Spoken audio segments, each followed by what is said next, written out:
Guys, it's Targon here doing a Raid Shadow Legends video, and today we're going to be checking out the brand new login champion, Ultimate Deathknight. I have been really excited to see an upgraded version of Deathknight for the longest time. I've been following Raid for quite a while now, and they're always putting out the videos where they're always picking on poor little Deathknight. So I was always like, come on, give the guy a chance, and I'm so glad that they finally brought this out. It's a little bit of comic relief. He's got this comical animation going on where he drops his sword. Um, Ideally, I would have loved if they had, like my original idea was you have him like come back where he's like half undead, half alive still, and he's like a Sacred Order champion or whatever. Um, but this is pretty cool. And it's they should have put it out almost like as an April Fool's because there's a lot of comic stuff in here, and then the names of these skills are just I love them. So let's go ahead and look at his kit. When I first looked at his kit, I was like, man, this guy's actually gonna be a good champion. Whenever they come out with these login champions, it's like, all right, how good is this champion gonna be? I remember like when Ninja first came out, a lot of people are like, whatever. And then people started like building him and like, whoa, this guy is amazing. And so the question is, whenever a new login champion comes out now is, are they going to be at that level? Is this like a must get champion? Um, and I have to say, I think for mid game, early game, he is absolutely going to be a beast. He's going to help players progress through. I think part of the reason they put him out is because they want the newer influx of players to be able to kind of catch up to the rest of the competition. But I do think there's some scenarios where potentially even late in endgame, he could be very viable. So let's go ahead and look at his kit.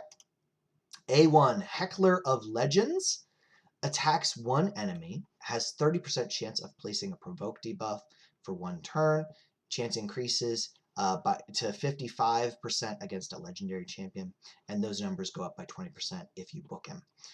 So as an A1, this is solid. This is a really good like legendary A1, right? Provoke is a pretty awesome skill to have on an A1. It helps you neutralize an enemy champion where at least they're not able to use their skills. His A2 is kind of similar in that it has this extra effect for a legendary champion. It attacks all enemies and has a 100% chance when booked of placing decreased attack, but it also has a 100% chance of placing a fear on every legendary champion. So that's really cool, and I think where these dynamics with legendaries can be really helpful is going to be like in arena or potentially even in higher levels of Doom Tower, because you're going up against a lot of legendary champions there. A3, and this is the one that really caught my eye, and I think for a lot of other people, places a shield buff and a continuous heal buff on all allies for 2 turns. The value of the shield is proportional to this champion's defense. So, as far as I know, there's only 2 champions in game that I know of whose shield is proportional to defense, and that is Valkyrie, and that is the one and only Helikath, who we just had that fusion for a couple months ago. So both of those champions put out gigantic shields based on their defense. You load them up on defense, and then they put the shield, and it's like, boom, like it covers like half your team's health bar or more. So the question is his shield going to scale similar to theirs? And so the thing here to note is there's no bonus from the books for the shield. Not necessarily a bad thing because it's easier to get the cooldown. However, if you look at, say, Helikath, the shield goes up by 10%, and I think Valkyrie has something similar. And so we'll compare them side by side, right? So this skill is kind of the question mark: is how much shield is this going to put out? Passive. He has 2 really good passives, guys. Too awesome to die. Whenever an ally is attacked, has a 100% chance of completely blocking one hit, decreasing the incoming damage to 0. This champion will receive that damage instead. It decreases to 50% if the attacker is a boss and does not work if it was an AoE attack. Okay, so still, but this is a really interesting skill. And it's cool too because it doesn't there's no turn limit. So like Sepulchre Sentinel has a similar one where she just blocks it altogether. But it only happens once per turn that she gets. This can trigger over and over and over again. So beware with this that he's going to be taking a lot of damage. His other passive didn't need him. Increases this champion's HP, defense, and speed by 10% for each dead ally. This is huge.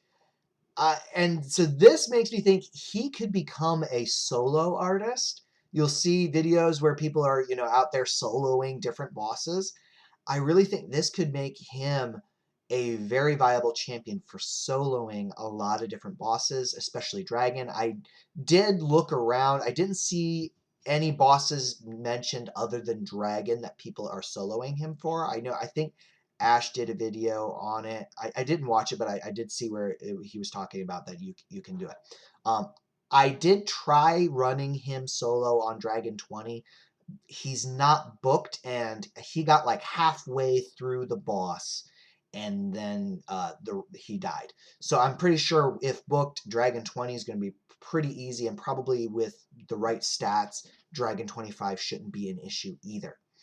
Because I mean, let's face it, if his speed goes up by 40% defense and HP, right? You bring in food champions, they all die. That's 10% for each dead ally. He's going to be a lot faster, have a lot more health, have a lot more defense. I almost wonder if he might even be a candidate to solo Bommel, which would be really, really nice. In that case, he would be well worth the books, even for like a late game player who's struggling with Bommel. And he brings this nice increase ally defense in all battles by 30%. That's right up there with the big boys. Some of the best legendary champions in game have this as their aura, so this is going to be really, really helpful. So both these passives are really, really good. This skill, even regardless of the size of the shield, having a shield and continuous heal on the same skill is really, really awesome. And this one is kind of the one skill where I feel like it's sort of lacking, but when you bring into account the rest of his kit, that's fine. I would, for a legendary champion, decrease attack. There are so many epics that bring decrease attack. You have Deathknight that has kind of the same type of thing, but he also decreases defense on everybody. The fear is nice, especially again if you're in like Doom Tower. That can help with crowd control. I'd almost like to see this a true fear to kind of put it more up in the legendary tier. But regardless, this kit is great. So let's go ahead and take a look at, why did it go here? Let's see. Do we have a good, this might get us blown up, but what the heck? Let's try, I'll keep that one in here. So let's just to see the scaling of the skills here and the shields. We'll compare his to Helikath. All right, so Helikath's going to put up this shield. And so you'll see here on Deathknight, it goes to almost 4 bars. All right, so keep that in mind. Let's see. Ooh. Never mind. Yeah, he killed us. I was worried that might happen with this guy. Oh well. All right, so 4 bars on Helikath's shield. I probably should have put block damage up first for the bombs.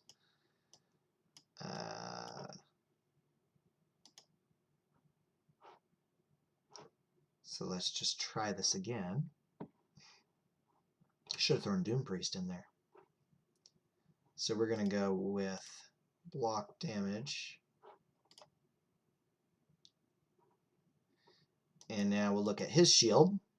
And his shield only goes to 3. All right. Now, for reference, Ultimate Deathknight has more defense than Helikath does. So, for that reason, his shield is just, it's not as big. I think part of it is the books. There's not books that are adding extra value to the shield.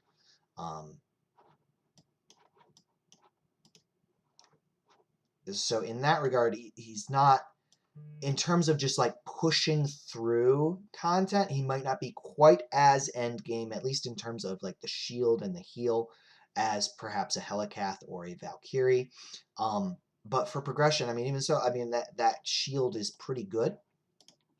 Let me show you my build for him.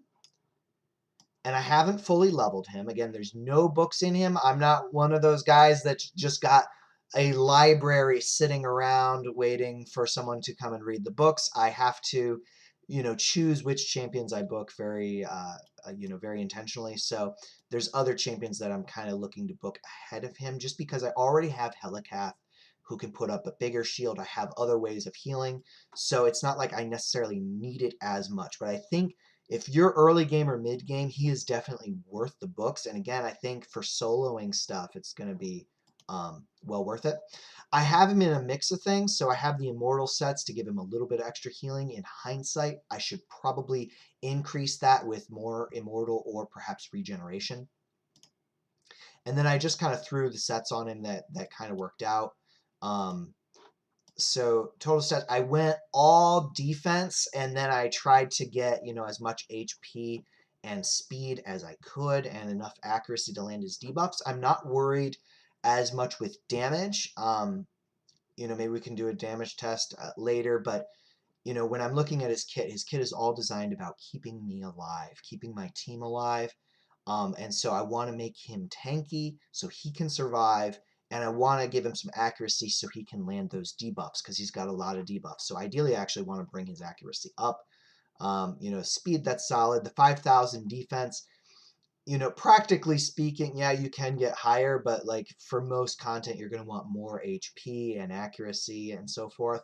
So 5,000 defense, and the shield size that he's putting up there it's solid, but it's not as much as I was hoping. Again, I have Helicath at like 500 less defense, and you saw his shields were much bigger. But so that's how I have him built, and I've thrown together a few dungeon teams that are very free-to-play friendly, just to show you how he can be used in the various dungeons. And we'll go into Ice Golem first. I'm only going to do level 20, just because on this account, and this is my, it's mostly free-to-play, it's more of a mid-game account. So Ice Golem is actually one of the ones I haven't gotten to 25 yet. And I'm going to use epics, and then, free-to-play legendary champions. I like pairing him with Visix because she does the ally protect, and she's also going to be provoking the other enemies. So the ally protect is going to help reduce the amount of damage that he takes because of his passive. And also with Syl, doing crowd control is really going to help, because where Ultimate Deathknight takes a lot of damage is in these waves, because everybody's doing more single target attacks, so he's absorbing all of it. He's also weak affinity for this particular dungeon, which is fine. You can use him as a weak affinity champion. There's nothing wrong with that. For the Ice Golem, Ultimate Deathknight brings really 3 of the most important elements that I would be looking for in the fight: shields, heals, and decrease attack. The Ice Golem does a ton of damage, so having the shield to soak that up is great. Having the heal to heal me back to full is great. And then, also just having the decrease attack reduces how much damage I am taking. Tayrell also does decrease attack, but it's a single target. And the way this dungeon works on auto is that they'll target the minions first. So that means that decrease attack is not going on the boss all the time. So having an AoE decrease attack is nice. The challenge here is going to be weak hits with Ultimate Deathknight, because he is weak affinity, but he'll still be able to land it occasionally, and that's going to help keep us alive. And you see there his shield completely soaked up the boss's attack. And you saw, yeah, I think he got a weak hit there. And ideally, you do want his accuracy a little bit higher. And if I do like the animation on the A1 is pretty comical. Just charging and so that's always fun. Let's see here. So this boss can hit pretty hard. Let's see if we can get his shield back up before he does his big hit. Nope. All right, so you see how much damage that does. So this is where I like to have the shield because the shield would soak most of that up. But even so, we've got the continuous heals going to come back in and help us to heal up. Now, obviously, with this team, I have Doom Priest and Syl, and they're both also helping to keep me at full health. But if you didn't have, both of those champions, maybe you just have one, you could bring them in, or if you just have, say, even Apothecary, one other champion to kind of help keep you topped off. Because, like I said, he is going to take a lot of damage. So pairing him with other healers is going to really help out a lot. Let's see. Can we get his shields back up before the big hit? Yes. All right, great. Let's see. And you saw that his shield just completely soaked that up, which is great. That's what we want, right? So this is going to keep my team alive throughout the duration of the fight. Now the minions here do a heal reduction, and that's on their A1. So if he provokes them, they're still going to put heal reduction, but you can guarantee that it's going on him. So in a comp like this, I don't want Syl going down because then I can't revive anybody. If Deathknight goes down, though, Syl can pick him back up. So he's keeping the heal reduction off of him. And that's also one reason why Doom Priest is an MVP for Ice Golem, because she's constantly cleansing the debuffs off. All right. So I'm going to just pause the video for a minute. You guys get the idea. You see, like, I'm not, with all these guys combined, there's not really any damage happening to my team. So this is just a matter of time before the boss drops. So I'm going to check back at the end.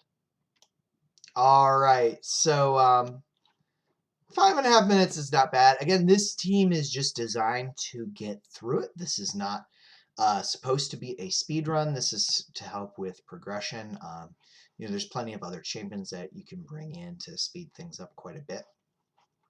But so that is the Ice Golem. And now let me show you. We'll do Spider.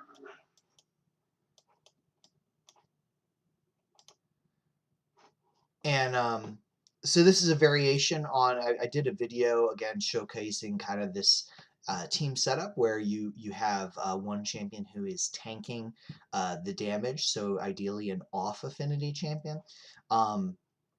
So this would be a very free-to-play friendly. Obviously, a lot of you early game might not have Akoth, but you could use another HP burner. But the cool thing with Akoth is you are going to get him at some point if you work on Doom Tower. And Ultimate Deathknight will help you with Doom Tower. So eventually you'll be able to get him, and then you can build this exact composition. And by the time you have Visix, you'll definitely have him. If you don't have Visix yet, you could use an extra Arminger. You could also bring in like a Cold Heart. But this is just a very basic kind of free-to-play friendly comp that you can run for Spider, and you can use Ultimate Deathknight, and he's going to do really, really well for you. Now, I do think his default might be, yeah, he does the decreased attack initially, which isn't necessarily terrible. You might want to do the shields first. Oh, and Akoth, I forgot I had to. Akoth's supposed to do his HP burn first. So ideally, I'd probably put the shields up from Deathknight first, and then have Akoth do his HP burn first. That's kind of how you want to try and do this. But regardless, so you got the HP burn going on the Spiderlings. Because they're weak affinity, they are naturally going to target Ultimate Deathknight, because he's weak affinity to them. But the cool thing with Syl is she does a ally protect, which is going to help minimize how much damage Ultimate Deathknight is taking.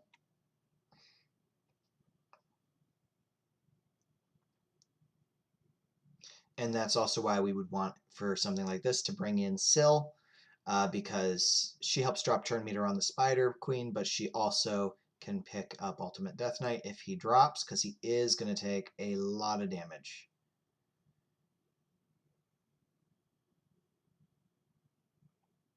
And here's the ally protect.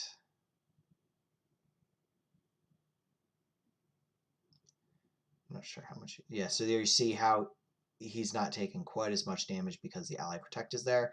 Other cool thing with Visix is she does the provoke, which kind of takes, in some ways, takes the focus off of Ultimate Deathknight, but there's still, you'll see he's still absorbing it, and the poisons still go to him.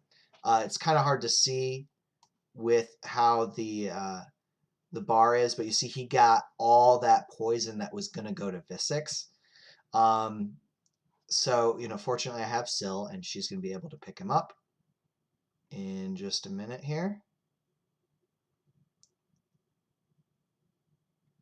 And unfortunately, I think the Spider Queen, yeah, she healed. So, my bad. I forgot that Akoth does not naturally do his HP burn first.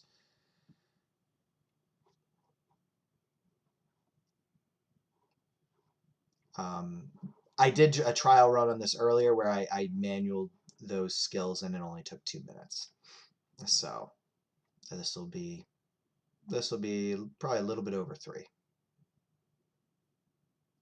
So there you see he's getting those poison debuffs added. Even though they're attacking Syl, he still gets the debuff transferred to him, which is kind of,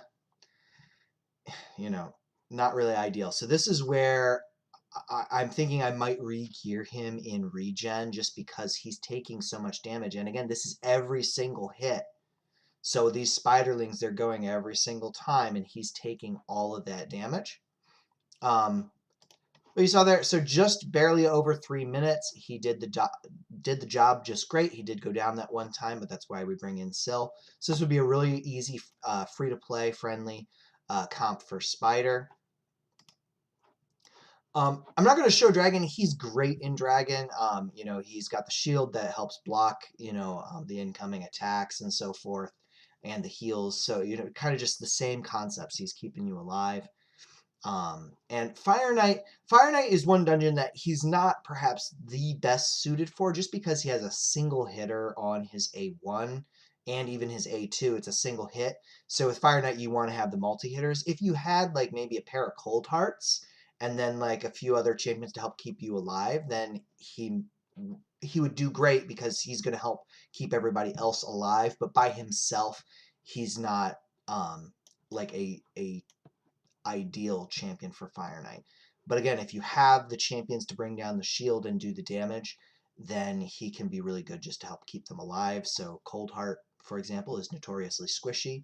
So if you wanted to bring in, a pair of Cold Hearts, Syl, and maybe one other support champion and Ultimate Deathknight, you keep your Cold Hearts alive, no problem. So let's just kind of go ahead. I'm going to rate him as to where I feel like he's going to be most useful. There we go. There we go. So, oh no, I had rated him. I did that yesterday. All right, but so anyway, we'll just kind of go over campaign. He's not really a great campaign farmer, because he does a single target on his A1. He does not hit that hard. If you were watching some of the numbers, like he wasn't putting up great damage even when he did get a critical. So he's not really a damage champion, but for support and carrying you through, I'm sure he can farm campaign just fine if you wanted to, but you're better off using your starter rare in lifesteal gear, and they'll do it much faster. Could he farm Nightmare campaign? I'm not sure. Possibly. He's not a good affinity, though, for the last stage. So, arena offense, he's probably better suited maybe for like an arena defense. I don't know, like he'll be really good for your arena team in situations where you know the enemy's going to get a turn. So if you're trying to build like a nuke team, then he's not necessarily your guy. But if you're trying to build a team that can sustain some hits, he could really help out with the shield, with the heals, and also with the provoke, because you'll go up against, say, Trunda a lot of times. So if you can ensure that he's getting a turn before her, it might even be worth like doing a provoke instead of his shield just to make sure that she doesn't get her big nuke off. So, arena defense, he can be good in arena defense. Against clan boss, I think he's going to be actually a really good clan boss champion if you don't have unkillable. Obviously, if you can bring in shields, that's absorbing a lot of the damage. So, probably, even against Ultra Nightmare, if you have him fully booked and you can run him at like a 3-2 ratio, so every 3 turns that he does, the clan boss only takes 2. That way you can kind of ensure that he's keeping the shields and the heals going, so that's going to help keep you alive a lot longer. And you can maybe even use like a buff extender to make sure that you keep it up a little bit more. Obviously, eventually the clan boss starts hitting so hard that the shield just goes down. And I think for Hydra also, I think he's actually going to be a really, really good Hydra champion, because shields, heals, AoE decrease attack, and the provoke can be really good on that the cleansing head for Hydra. Faction Wars, I think he's going to be great for Faction Wars. Again, he helps carry you through. So if you're trying to 3-star, who better to bring in than someone who can put up some pretty decent shields, decrease attack on everybody, and bring some healing. Ultimate Deathknight's your guy. Spider's Den, as we saw, he's great there, especially if you're going with a tank strategy, if you don't have the nuke option available for you. Minotaur, I'm sure he can solo Minotaur. I haven't tried it, but I'm sure he can do it, even probably unbooked. I'm guessing he probably could solo Minotaur 15, no problem. There's a lot of champions that could do it a lot faster, though. So, Dragon's Lair, like I said, I think he can be used to solo Dragon.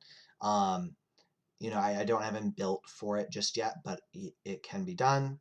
Void Key, the potion keeps, I'd say he's going to be good all around. Maybe not as much with the Spirit Keep, but just for keeping you alive. Like any place that you need to stay alive, it doesn't really matter if he's doing damage or not, or landing his debuffs or not. You have him in there for the shields and the heals, and that's really valuable.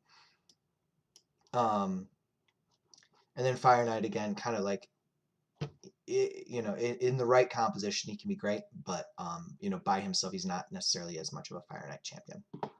All right, so hope you liked the video. If you have some other uses for Ultimate Deathknight that you've thought of and you want to, mention it in the comments, please do. Like, I'm really interested to see where and how this champion can be used, especially like for soloing bosses and so forth. I think like Magma Dragon would be another one that he could probably solo in Doom Tower. But we'll see. I'm sure other content creators will probably come up with some of those. I'm more about creating a build that's going to be practical, and I think that this is more of a free-to-play friendly, mid-game level type of build that you can use. So please, comment. Let me know what you think. Feel free to like and subscribe to the channel. I really appreciate it. And yeah, I'll probably do some more videos on him later on, just because I know everybody's going to get him. And I know the stats I had on him might be a little bit a higher end for where some of you are, but I do think even if you don't have him quite to this level, he's still really going to help you a lot with progression. So if you can't get him to 5,000 defense, I know that's pretty high. Don't worry. Like, he's still going to put up good shields, even if he's, a good bit lower. And if you bring a little bit more HP in, then that would be ideal. I kind of lucked out with these defense percent boosts, which really, they had a triple roll on speed, so that way I was still able to get decent speed and have massive defense. So that's why his defense is as high as it is. But all right, so anyways, thanks for watching. Hope you enjoyed. I'll catch you next time.